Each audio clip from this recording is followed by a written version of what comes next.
Hey, Tipsy Teaspoons, welcome to another episode of Nicci Loves Gossip. Yes, car edition. It seems like your good gossiping girlfriend is going to continue this car situation, because clearly getting home and trying to set up a tripod and all that stuff, it gets kind of crazy, and I have a little one, and it's a lot going on. So I said for here on out, probably gonna be giving y'all a lot of car commentary. So let's get into Summer House Martha's Vineyard. We are now on season 2. We have joined Jasmine and the crew. They are back to shenanigan, this time at a different house on the Vineyard. So we find Jasmine walking into the house and there is no Silas. I have to thank God for that, because Silas for me was just very triggering. He's a Neanderthal, he's condescending, he's a narcissist, and honestly, Jasmine, I really don't feel like that is a healthy situation that you are in. Now, I'm only speaking on what I saw last season with how Silas talked to you and made you like just look foolish in front of your friends, and then you guys going back and forth. And that's one thing, as a married couple, you do not want to get into that type of negative space, especially in front of your good girlfriends and guy friends. Like, that's definitely a no-no. So I really feel like Silas was just team too much. So I was just happy. I'm not gonna hold y'all. I was happy when I found out that Silas had been deployed, which means we see less of Silas. Okay, we also see that Jasmine is not drinking this season. She is having what she is calling a sober summer, which I knew is code for I'm pregnant and no, I'm not drinking because I'm carrying a human life. So of course her friends, they did ask the question, or friends did ask the question, like, Jasmine, you pregnant? No, I'm just trying something new. I'm gonna be like Alex, who is also, sober. And it's like, girl, absolutely no. So we find that Jordan and Jasmine, who called themselves sister cousins, are not so sister cousinly at this point. So we find out that Jasmine has not spoken to Jordan. The last time they spoke was actually via text, and it was like a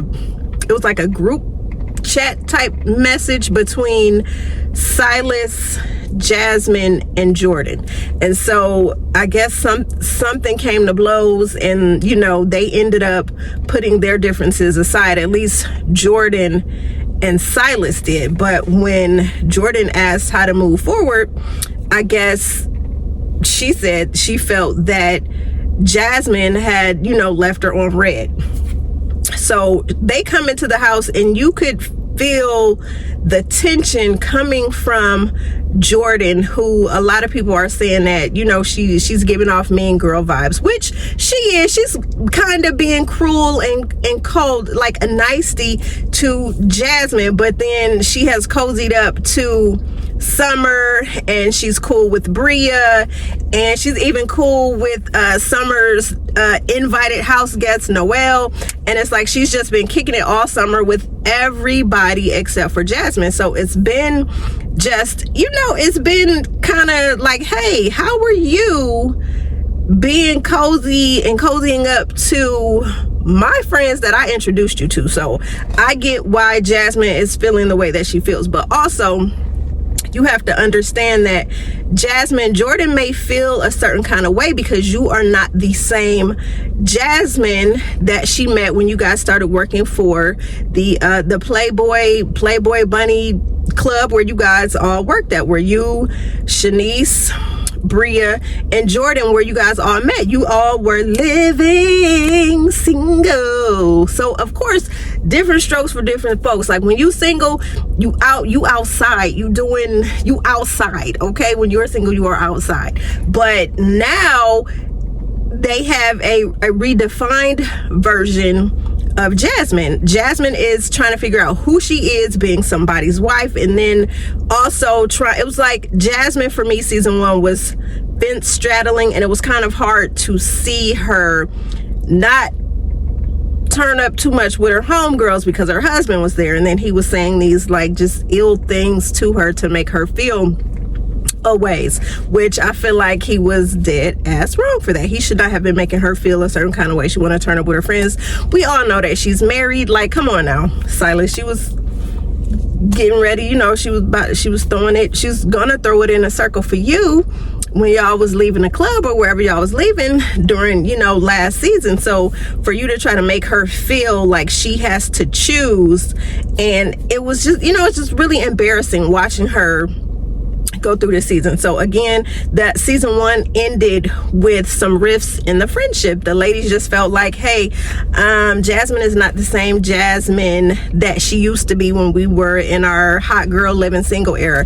But my thing is, how could you guys expect her to be the person that she was when she's trying to figure out who she is now being married, and trying to, again, straddle the fence with trying to not make her single friends feel left out and not make her, you know, her husband feel away. So it's just, you know, it's just like a hard, you know, situation for her, you know, to navigate. And now Jordan is making it even more hard, trying to get her to talk to her. Like, we need to open the lines of communication. We were sister cousins, we were best friends, and now we are like strangers. It's like, you don't know me, I don't know you, I'm trying to get to know you. And it's just, you know, it's just giving mean girl. But then again, Jordan, if you are feeling a ways, it is up to you as a big girl to communicate to your sister cousin who is now feeling a ways because you are treating her differently. It was up to you to tell her why you are feeling the way that you feel. So, and then watching them out on the yacht, it was just kind of sad to see, because I've been that friend, I've been that Jasmine sitting there pouring your heart out on the table, and you have a friend who is like disengaged, not interested in what you're saying, but they're just pretty much just trying to get you to please stop talking. But then again, we also know that Jordan said she did not want to have a conversation for the masses. And in that situation, they were in front of, you know, the masses. So I could understand why Jordan was feeling a ways, but I still don't feel like she should be treating Jasmine like that. But we all kind of know why Jordan is treating Jasmine the way that she is treating her. We all know that Jordan wants to be the top dog. She wants that crown. She wants to be that girl that Jordan, that, ooh, y'all, my nose running and everything.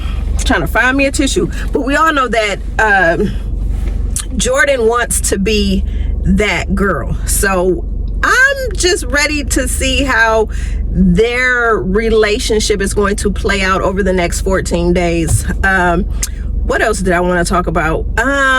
So Bria, for me, Bria is just an energy vampire, and I'm waiting for her to blow up. And you guys saw when they were out eating at the crab tails, lobster tails party. And we saw how, you know, Bria drew Preston in to a conversation that got heated, it got elevated, he was screaming.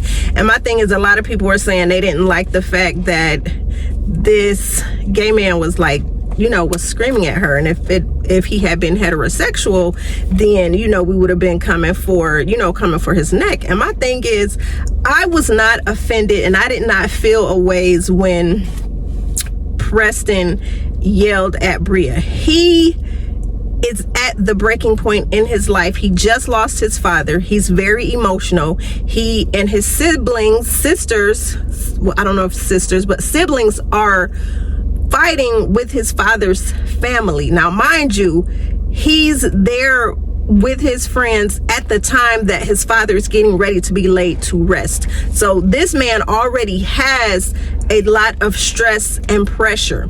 And so his boiling point was listening to his friends argue, and he just wanted some type of peace, because we don't know how much this man could have been arguing with his family members about the situation with his, with his dad passing. And Preston already let it be known that he and his dad had an estranged relationship, and that his father was not there for him. And so that he and his father ended up, his father started coming back around when he graduated law school, and for him it was just kind of weird.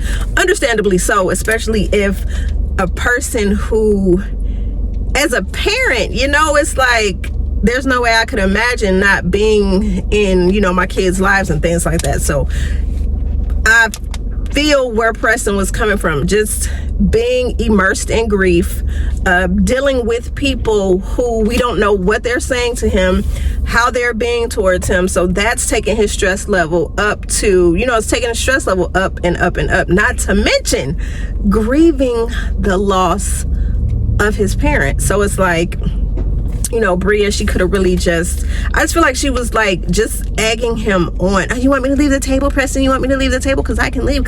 And eventually he was like, damn it, gone. Exactly, just gone. And she knew that she was wrong, which she again turned around and she apologized for. So honestly, Bria has gotten into it with everybody in the house, and I know Preston was saying like they talk every day, and I ain't gonna hold y'all, I was happy that he did go off on her, because sometimes, Bria, you need somebody to go off on you. You're like you're like a little kid, like an annoying little sibling that people have. So about that. So then we find out that Summer and Alex have been doing the do. And my thing is, I knew that Alex was going to GTD. I knew he was going to get them draws from the first season. I could just tell that Summer was starting to fall for a fuck boy. We already know Alex.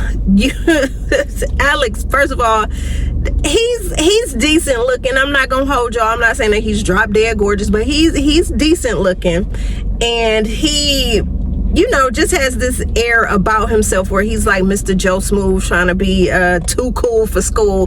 And it's like, I could already see right through his BS. So for him, and then for Summer, you played yourself, because first of all, you told your homegirl that you don't mind if she hooks up with him, but then you at the table putting it out there that he's been inside you. So it's like, girl, I don't know who you trying to fool, but we definitely know. And then when y'all was on the boat, you was talking about when he didn't invite you to his parties, that you felt that there was love there. Girl, do you not understand?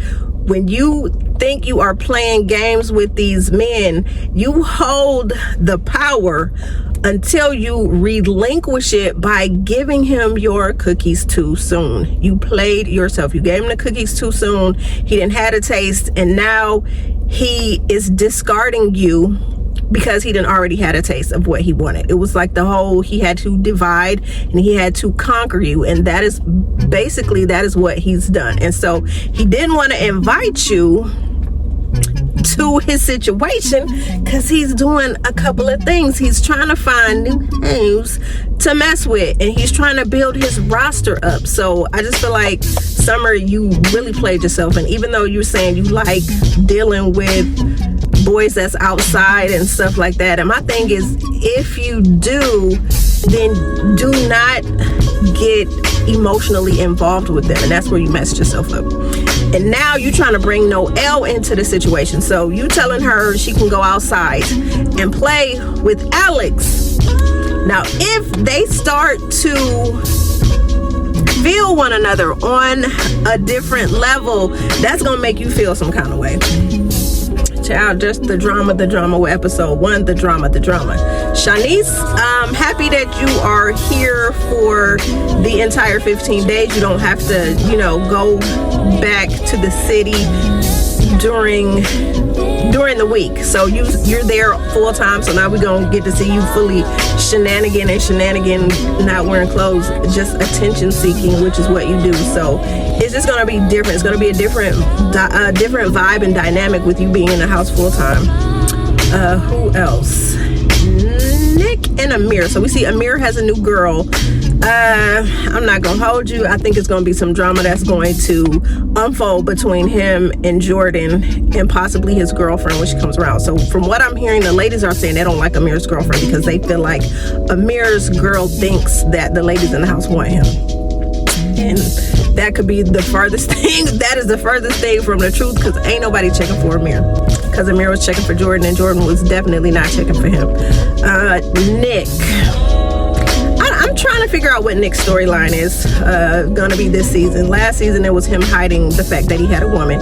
This season, I'm really not sure. He's kind of boring to me, so it'll kind of be good to see him step up a little bit so we can really get to know who he is, and especially know more about his girlfriend since he was trying to hide her last season. But I'm not gonna hold y'all. It's time for me to do what I do and get back to where I need to get. So make sure you guys like, share, comment, subscribe, and make sure you tell a friend to tell a friend to tell a friend all about your good gossiping girlfriend, Nick. Until the next video, I'm out.